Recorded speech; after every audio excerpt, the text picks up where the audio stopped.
그리고 성령을 받으라라고 이야기하시죠. 요한복음 10장 21절 22절 이렇게 말씀하시는데요. 우리 같이 읽겠습니다. 예수께서 또 이르시되 너희에게 평강이 있을지어다. 아버지께서 나를 보내신 것 같이 나도 너희를 보내노라. 이 말씀을 하시고 그들을 향하사 숨을 내쉬며 이르시되 성령을 받으라. 아멘. 부활하신 주님께서는 두려움에 꽁꽁 숨어있는 제자들에게 나타나셔서 먼저 그들에게 평안을 선포하시죠. 샬롬의 인사를 전합니다. 주님께서 주시는 그 평강으로 말미암아 그 평강이 너희의 마음과 생각을 지켜서 이제는 그 두려움에서 벗어나서 사명의 길로 가라고 주님께서 말씀하시죠. 그래서 20절을 보면은 아버지가 나를 보낸 것 같이 나도 이제 너희를 보낸다라고 말씀하시며 성령을 받으라라고 이야기합니다.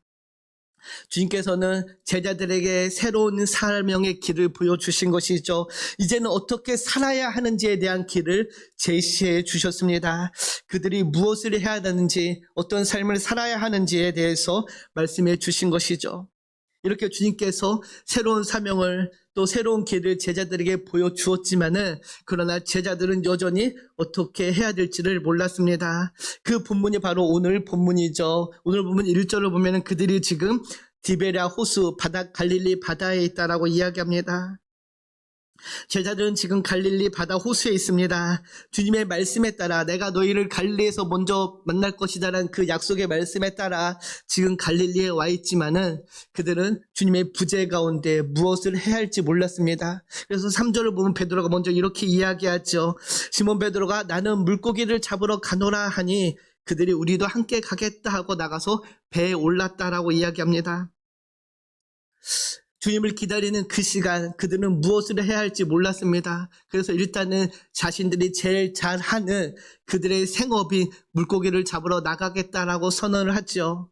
지난 시간 말씀드리면서 이 말씀을 보는 두 가지 관점에 대해서 말씀드렸습니다. 하나는 제자들이 주님의 그 부활하심에도 불구하고 실패의 자리로 돌아갔다라고 보는 관점이죠. 아더 핑크 목사님에 의하면 이렇게 이야기하는데요. 베드로가 나는 고기를 잡으러 가겠다라고 하는 이 말은 단순히 시간을 보내겠다라는 그런 말이 아니라 이제 나는 다시 옛 삶으로 돌아가야 하겠다라는 그런 체념의 표현이었다라고 이 구절을 설명을 합니다. 주님의 말씀대로 갈릴리에 오긴 왔지만은 무엇을 해야 할지 몰라서 예수님과 함께 있던 그 시간은 너무도 멀게만 느껴져서 그래서 결국 나의 본업으로 돌아가겠다라고 이야기하는 것이라고 설명을 하는데요.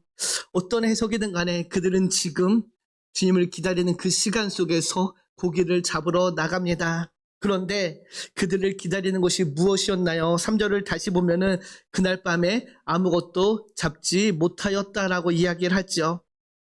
밤새 그물질을 합니다. 고기를 잡으려고 여기저기 갈릴리 호수를 돌아다녔지만은 그들의 그 모든 수고는 헛수고였습니다.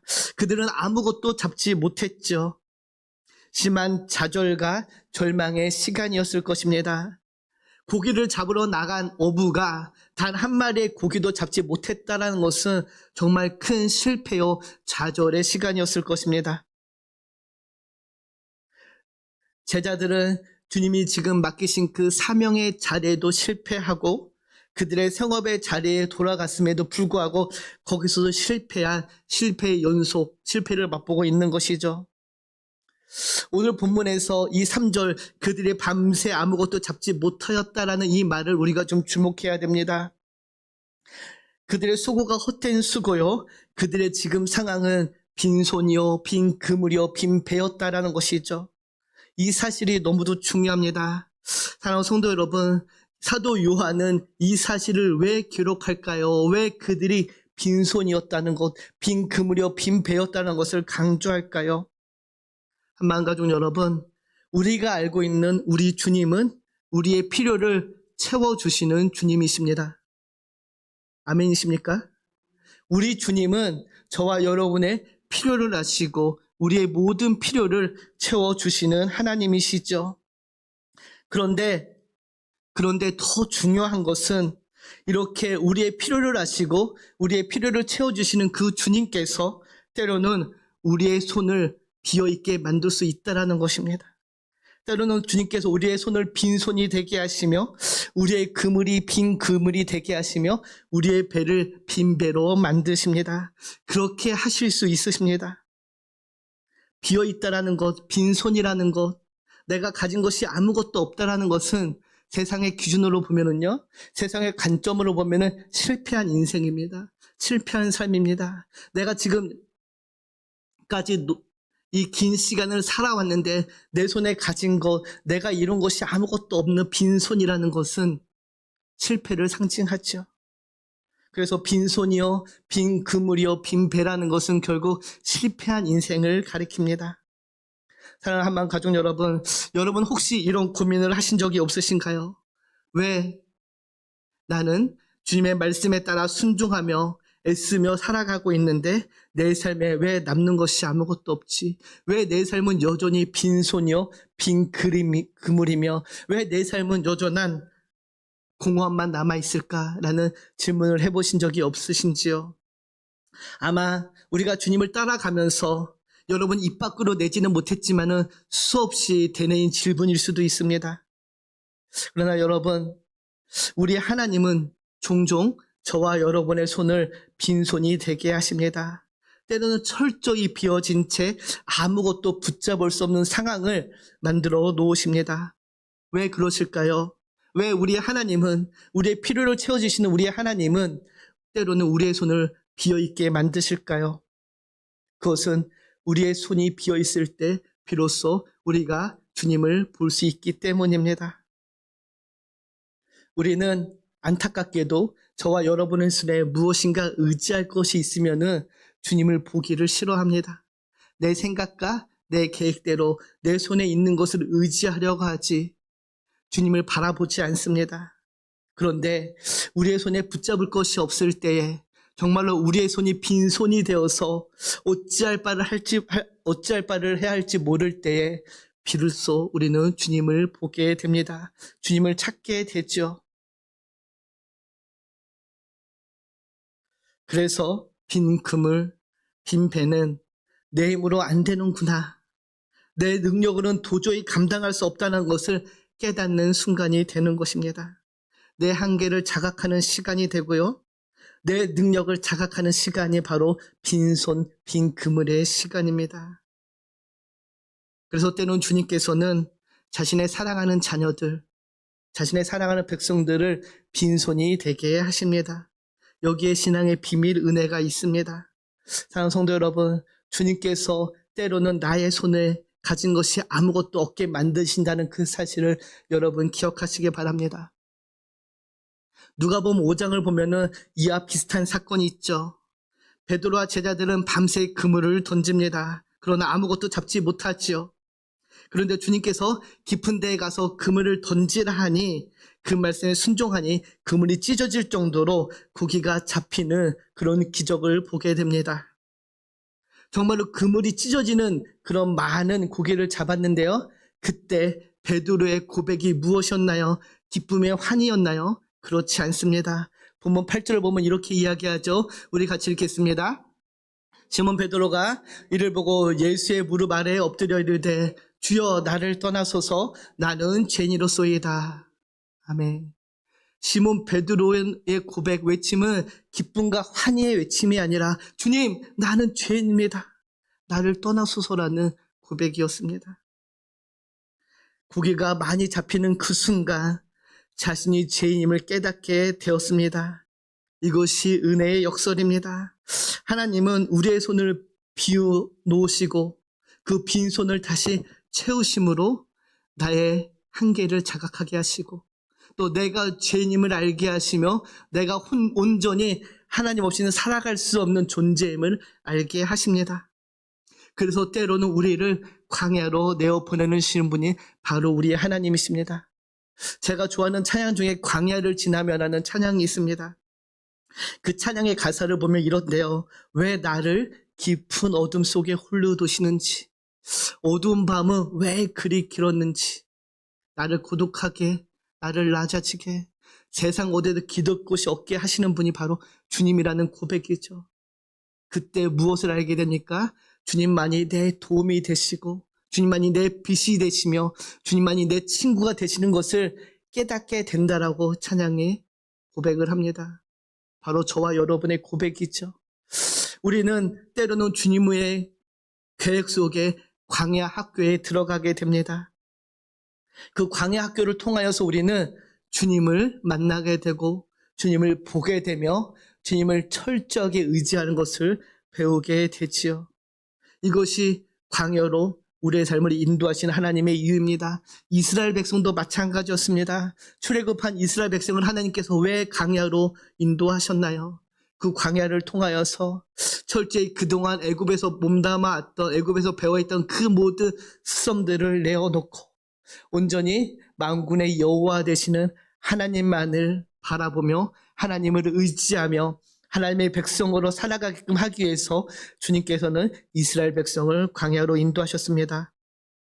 사랑하는 마음 가족 여러분, 그래서 우리 신앙의 여정의 첫 걸음은 바로 내려놓음에 있습니다. 내가 갖고 있는 내 손을 내려놓을 때에 우리는 주님을 보게 됩니다. 그래서 주님은 때로 우리를 빈손이 되게 하시며 우리의 그물을 빈 그물이 되게 하십니다. 사랑하는 마음 가족 여러분, 혹시 지금 여러분의 손이 비어져 있습니까?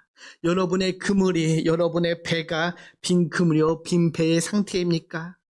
주님께서 말씀하십니다. 온전히 나를 바라보라고, 온전히 나를 의지하라고 말씀하시는 그 시간임을 여러분 믿으시고 나를 내려놓고 온전히 주님을 바라보는 저와 여러분이 되기를 주님의 이름으로 축복합니다. 오늘 본문도 그러했습니다. 주님께서 빈 배에 빈 그물로 있는 제자들에게 오셔서 5절을 보면 이렇게 이야기하죠. 우리 같이 한번 6절을 읽겠습니다.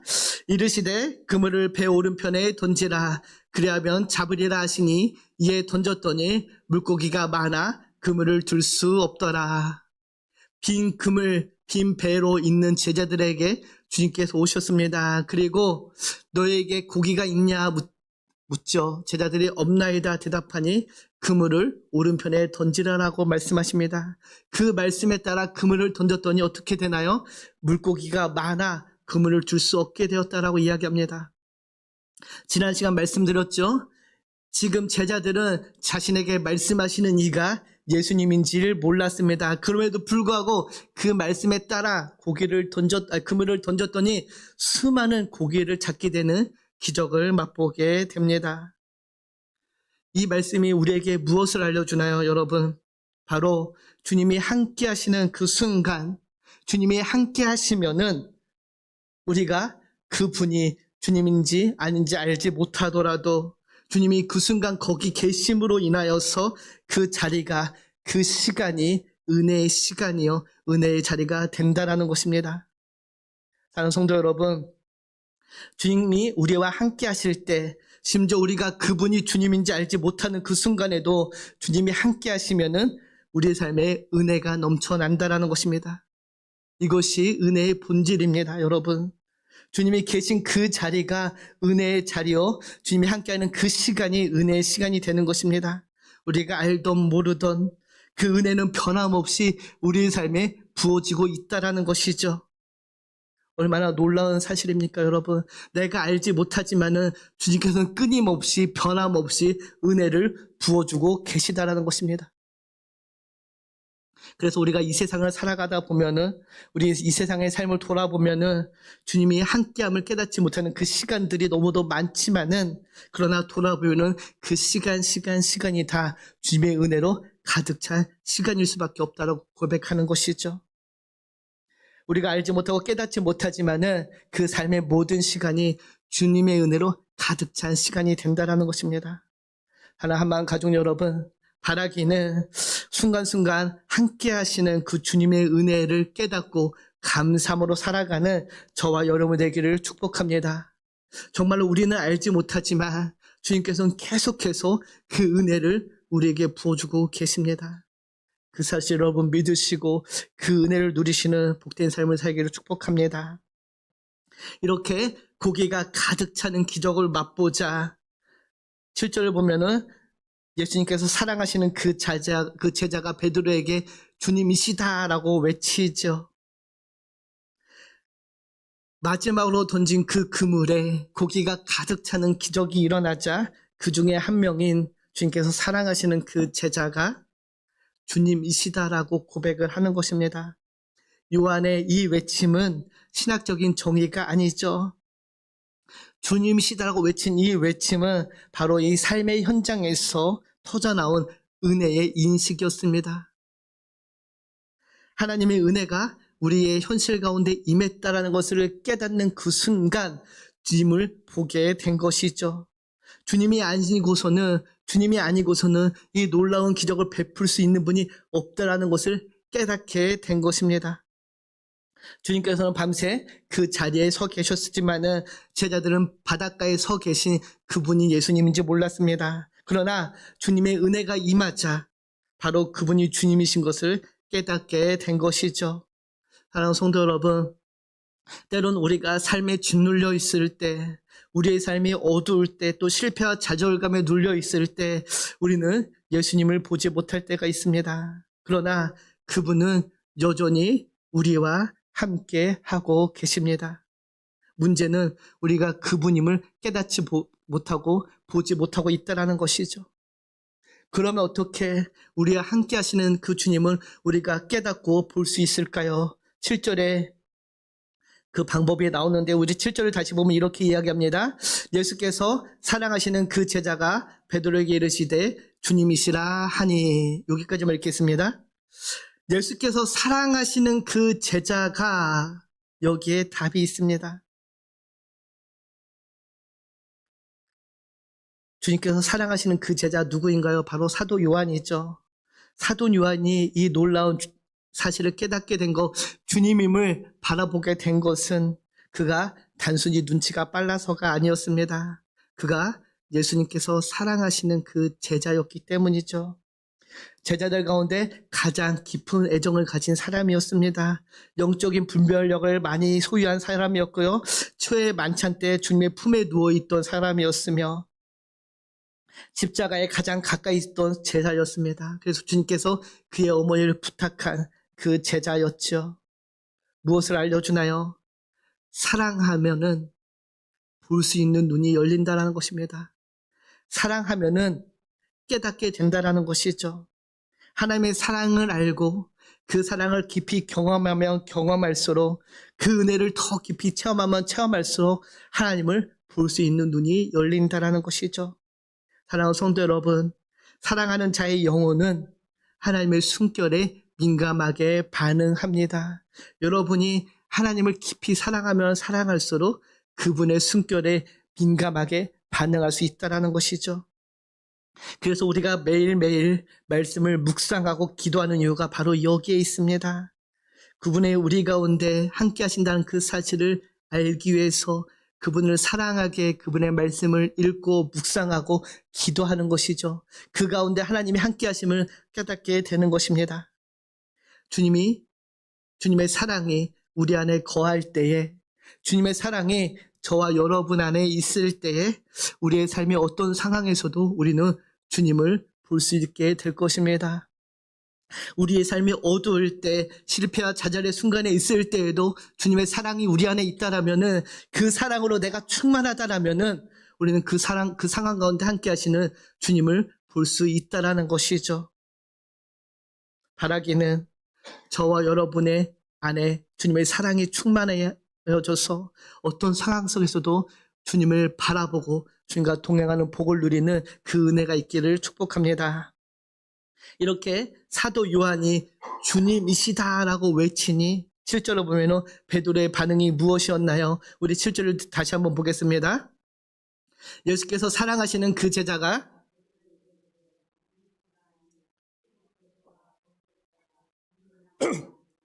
겉옷을 두른 후에 바다로 뛰어내리더라. 요한의 주님이시다라는 그 외침에 사도 베드로는 주저없이 바다로 뛰어내렸습니다. 이 7절 저 하반절 말씀을 오늘을 직역하면은 베드로는 자기 자신을 바다에 던졌다입니다. 망설임 없이 자기 자신을 바다에 던진 것이죠. 왜 베드로는 주저함 없이 그 바다에 뛰어내렸을까요? 배에서 육지까지의 거리가 50칸 정도 된다고 이야기합니다. 지금으로 하면 100m 정도, 90에서 100m 정도 되는 거리였는데요. 그 거리를 주저하지 않고 바다에 뛰어내렸습니다. 어떤 신학자들은 그의 다혈질적인 성격 때문이다라고 베드로의 이 행동을 해석하는데요. 그렇지 않습니다. 베드로가 배 위에서 바다로 자신의 몸을 던진 이유, 바로 주님을 만나기 위한 간절함이었지요. 주님께 하루 한시라도 더 빨리 나가기 위한 급박함의 표현이었습니다. 베드로가 다혈질이어서 뛰어내렸다면 그는 겉옷을 두르지 않았겠죠. 그러나 그는 겉옷을 두른 채 바다에 뛰어내리는 그런 행동을 보입니다. 부활하신 주님을 만나기를 너무도 갈망했기에, 사랑하는 주님을 보기를 다시 원했기에, 주님이 저기 계시다가 언제 없어질지 모르기에, 어디로 가실지 모르기에 주님을 만나고자 하는 그 갈급함이, 그 열망이 그로 하여금 바다로 뛰어들게 한 것입니다. 사랑하는 성도 여러분, 때로는 간절함이 크면요, 몸이 먼저 반응을 합니다. 바라기는 우리의 믿음도, 우리의 신앙도 때로는 이 베드로처럼 몸이 먼저 반응하는 신앙이요 믿음이 되기를 축복합니다. 이렇게 간절함으로 육지에 나아가 베드로와 제자들을 맞이하는 주님의 모습이 9절에 기록되어 있는데요. 우리 9절을 보면 이렇게 이야기합니다. 우리 같이 읽겠습니다. 육지에 올라보니 숯불이 있는데 그 위에 생선이 놓였고 떡도 있더라. 아멘. 이 장면이 21장의 가장 핵심이 되는 장면 중, 상징적인 장면 중에 하나입니다. 육지에 올라온 제자들이 발견한 것이 무엇이었나요? 먼저 발견한 것이 숯불이었습니다. 우리가 이 숯불에 조금 더 주목을 해야 되는데요. 여기서 숯불이라고 번역된 이 헬라어는 안트라키아라는 단어입니다. 신약 성경이 딱 2번 쓰였는데요. 오늘 본문과 한 곳이 어디냐? 요한복음 18장에 쓰였습니다. 18장 18절을 보면 이렇게 기록되어 있죠. 우리 같이 한번 읽겠습니다.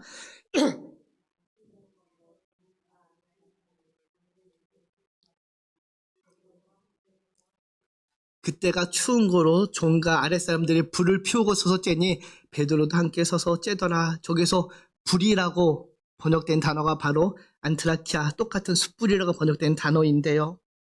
이 장면, 요한복음 18장 18절 이 장면이 어떤 장면인가요? 주님이 잡히신 후에 베드로가 제자들과 함께 주님을 따라갔죠. 그리고 멀찍이서 주님을 바라봅니다. 숯불을 쬐면서, 불을 쬐면서 추위를 녹이려고 하죠. 그때 무슨 일이 일어나나요? 베드로가 주님을 부인하는 그 사건이 일어나게 됩니다. 육지에 올라온 베드로와 제자들이 발견한 그 숯불은 바로 베드로가 예수님을 부인하는 그 장면을 떠올리게 하는 그 숯불이었습니다. 그 숯불 앞에 있는 주님을 바라보는 그 베드로의 심정이 어땠을까요? 아마 그의 마음은 편치 않았을 것입니다. 숯불에 아픈 기억이 있었을 것입니다. 아마 그 베드로에게는 그 기억이 회복될 수 없는 그런 아픈 기억이요, 좌절의 기억이요, 실패의 기억이었을 텐데요. 그래서 지금 예수님께서는 바로 그 베드로를 그 숯불 앞에서, 그 실패의 현장, 그 자리에서 다시 기다리고 계신 것입니다. 베드로에게 그 숯불의 아픈 기억을 상기시키며 이젠 그 자리가 아픔과 실패의 자리가 아니라 회복의 자리로 만들어 주시고자 하시는 주님의 마음이 그 안에 담겨져 있는 것이죠.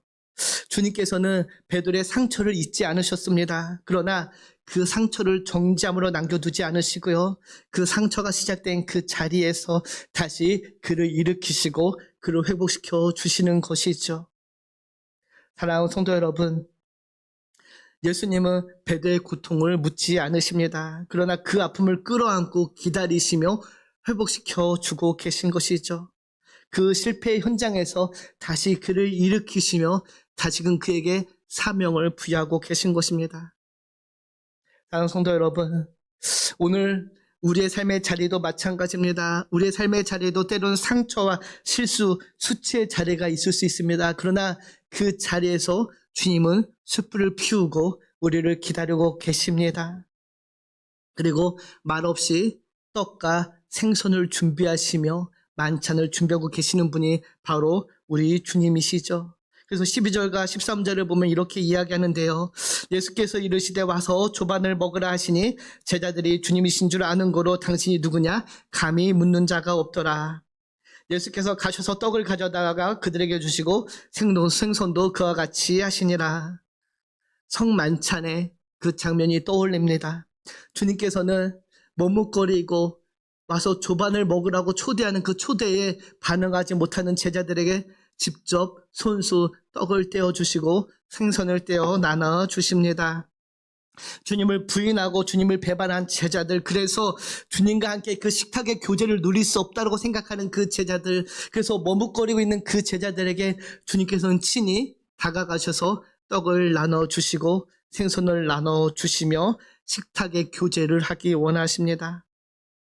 주님께서는 말로만 일으켜 세우는 것이 아니라 그들을 먹이시고 함께 앉으셔서 식탁의 교제를 나누시는 것이죠.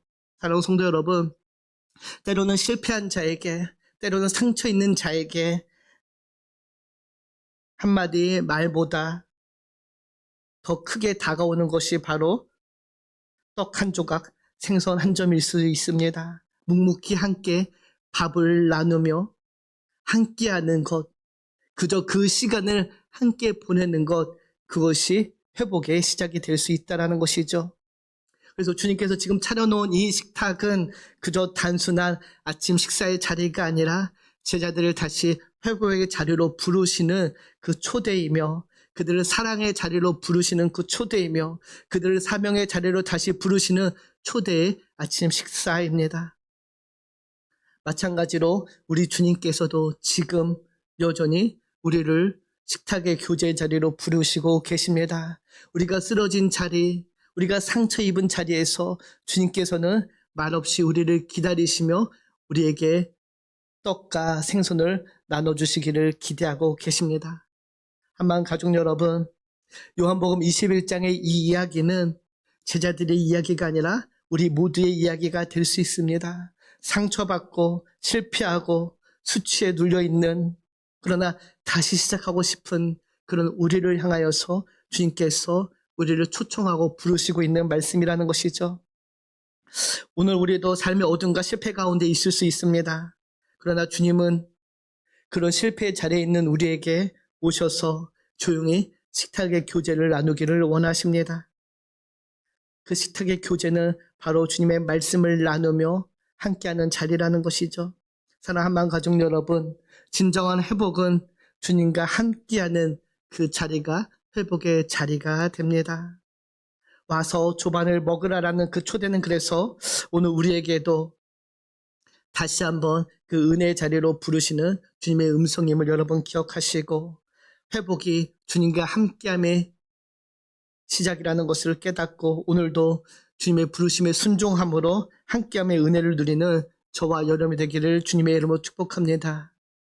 오늘 설교의 제목이 빈 그물, 은혜의 역설입니다. 빈 그물이지만 빈 그물이 때로는 은혜의 그물이 될 수 있음을 여러분 기억하시고, 오늘도 온전히 삶의 모든 자리에서 하나님을 바라보며 주님과 동행하는 저와 여러분이 되기를 다시 한번 축복합니다. 기도합니다. 참 좋으신 하나님 감사합니다. 오늘도 우리를 부르시고 조용히 숯불을 피우시며 기다리시는 그 주님을 찬양합니다. 실패한 우리를 정죄하지 않으시고 말없이 떡을 떼어주시며 회복의 자리로 초대하시는 깊은 사랑 앞에 이제는 우리의 마음을 열고 온전히 주님을 바라보며 주님과 동행하는 그런 삶을 살아갈 수 있도록 주님 인도하여 주시옵소서. 다시 한번 우리의 삶에, 우리의 마음에 주님의 사랑이 충만하여져서 주님과 동행하는 그 함께함의 은혜를 누리게 하여 주시옵소서. 감사드리며 우리를 권하신 예수님의 이름으로 기도드립니다. 아멘.